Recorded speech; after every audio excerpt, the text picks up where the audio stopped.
दोस्तों भले ही आज के समय हम व्हेल को दुनिया की सबसे खतरनाक और लार्जेस्ट मैमल मानते हैं, जिनकी लंबाई तकरीबन 100 फीट और वजन 180 से 200 टन तक होता है, लेकिन ये हमेशा से इतनी बड़ी नहीं थी। क्योंकि अगर आप आज से करोड़ों साल पीछे जाएंगे तो आपको पता चलेगा कि उस समय इस दुनिया पे एक कुत्ते जैसा दिखने वाला जानवर मौजूद था, जो और कोई नहीं बल्कि व्हेल के पूर्वज थे। तो अब आपके मन में काफी सारे सवाल उठेंगे कि आखिर ये जमीन पे रहने वाला जानवर पानी में क्यों रहने लगा और इसका शरीर इतना विशालकाय कैसे हो गया। आपके सभी सवालों के जवाब आपको इस वीडियो में मिल जाएंगे, इसीलिए वीडियो को पूरा देखना।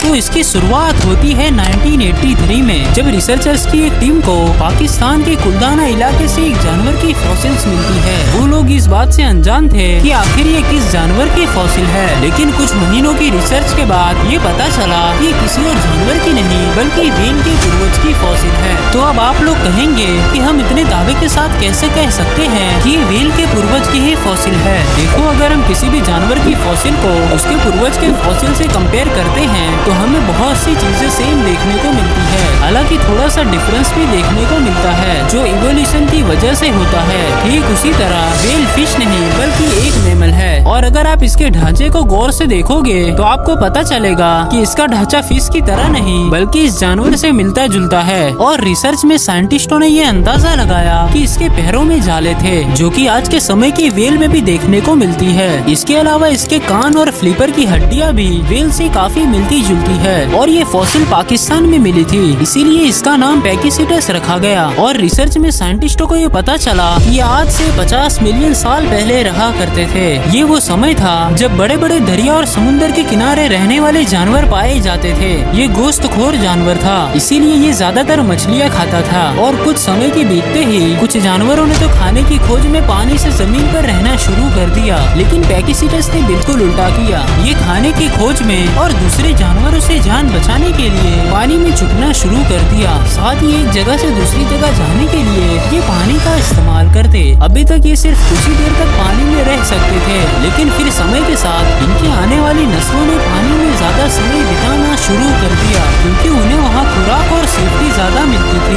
और धीरे धीरे हजारों लाखों साल के प्रोसेस में इन्होंने ज्यादा टाइम पानी में और बहुत कम टाइम जमीन पर गुजारना शुरू कर दिया। और एक वक्त ऐसा भी आया कि जब इन्होंने समुद्र के अंदर अच्छे से तैरना भी सीख लिया और ये समुद्र के अंदर ही रहने लगे। लेकिन क्योंकि ये मछली नहीं थी, इसीलिए इनको सांस लेने के लिए पानी से बाहर आना पड़ता, और समुद्र के पानी में ज्यादा टाइम गुजारने के लिए इनको ज्यादा ऑक्सीजन की जरूरत पड़ती थी। इसीलिए समुद्र से बाहर आने के बाद ये ज्यादा ऑक्सीजन लेते थे, जिस वजह से इनके फेफड़े का साइज भी बढ़ने लगा। और अगर आप गौर करें तो आज तक भी व्हेल सांस लेने के लिए समुद्र से बाहर आती है। लेकिन यहाँ पर हैरान करने वाली बात तो ये है कि अगर आप व्हेल के सिर्फ 2 से 3 मिलियन साल पुराने फॉसिल्स को उठाकर देखोगे तो उनकी लंबाई ज्यादा से ज्यादा 20 फीट की होती थी। यानी ये समुद्र में उतरने के बाद बड़ी जरूर हो गई थी, लेकिन इतनी भी बड़ी नहीं हुई थी जितनी आज हमें नजर आती है। इसका मतलब तो ये हुआ कि पिछले 2-3 मिलियन सालों में ही इनका साइज बहुत तेजी से बड़ा हुआ होगा। अब आखिरकार ऐसा तो क्या हुआ जिससे सिर्फ 2 से 3 मिलियन साल में ही इनका साइज इतना बड़ा हो गया और ये इतने बड़े हैवान बन गए। हालांकि आज के समय इनके साइज का मुकाबला कोई भी जानवर नहीं कर सकता है। तो इसके बारे में एक थियरी ये है कि समुद्र में जाने के बाद इन्हें अच्छी और बड़ी तादाद में खुराक मिलने लगी थी, और साथ ही साथ समुद्र की गहराई में आइस से बनने वाला ताज़ा पानी भी इन्हें मिल रहा था, जिससे इनका साइज बहुत तेजी से बढ़ने लगा। इसके बारे में दूसरी थियरी ये है कि ऐसा सिलेक्शन प्रेशर की वजह से हुआ होगा, यानी समुद्र में उतरने के बाद जिन व्हेल का साइज बड़ा होता था वो अच्छे से सरवाइव कर पाती थी, और जिसका साइज छोटा होता वो उस तरह से सरवाइव नहीं कर पाती थी। इससे समुद्र में वो व्हेल रहने के काबिल हुई जिनका साइज बड़ा था। और इस नेचर सिलेक्शन की वजह से जब अगली नस्ल पिछली नस्ल से बड़ी होती थी तो वो उनसे भी अच्छा सरवाइव कर पाती थी, और यूँ हर पिछले सेस को कम्पीट करते करते इनका साइज बहुत ज्यादा बड़ा हो गया। और यहाँ पे आपको एक हैरान करने वाली बात बताऊं कि रिसर्च के मुताबिक आज के समय भी व्हेल का साइज बढ़ते जा रहा है, और हमें नहीं मालूम कि आने वाले वक्त में इसका साइज कितना बड़ा हो जाएगा।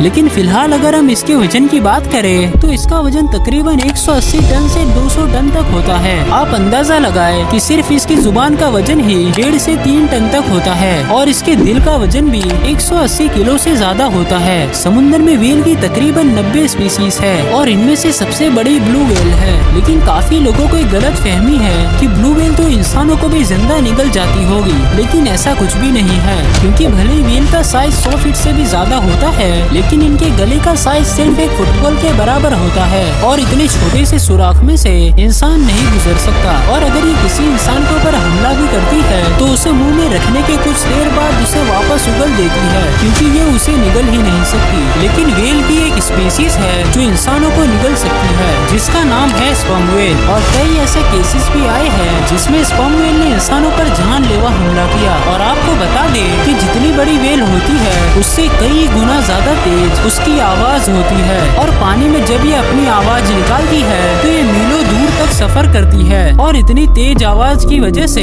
ये सैकड़ों मील दूर अपने दूसरे साथी से बातचीत करती है। आप एक बार अंदाजा लगाइए कि इसकी आवाज इतनी तेज होती है कि ये किसी भी स्विमर के कान के पर्दे को भी फाड़ सकती है, क्योंकि अगर इंसान 120 डेसिबल से ज्यादा की आवाज सुनेगा तो उसके कान खराब हो सकते हैं, लेकिन व्हेल 180 डेसिबल की ऊंची आवाज निकालती है। तो एक बार जरा सोच कर देखिए कि इतनी ऊंची आवाज आपके कानों का क्या असर करेगी। और इसके दिल के धड़कने की आवाज भी इतनी ही तेज होती है कि आप इसके दिल के धड़कने की आवाज को भी 2 मील की दूरी से भी डिटेक्ट कर सकते हैं। इसके फेफड़े इतने बड़े होते हैं कि जब ये एक बार सांस लेती है तो फिर समुद्र के अंदर तकरीबन 1.5 से 2 घंटा गुजार सकती है और 1.5 से 2 घंटा गुजारने के बाद ये वापस ऊपर आती है, फिर समुद्र के बाहर सांस लेकर दोबारा पानी के अंदर चली जाती है। आप अंदाजा लगाइए कि इसके फेफड़े कितने बड़े होंगे। और चूंकि ये समुद्र से बाहर आकर सांस लेती है, इसलिए आप समुद्र के बीच में नोटिस करेंगे कि अक्सर व्हेल बार बार समुद्र के ऊपर आती है। और आपको बता दें कि ये समुद्र का वो जानवर है जो समुद्र की 300 फीट गहराई में भी रह सकता है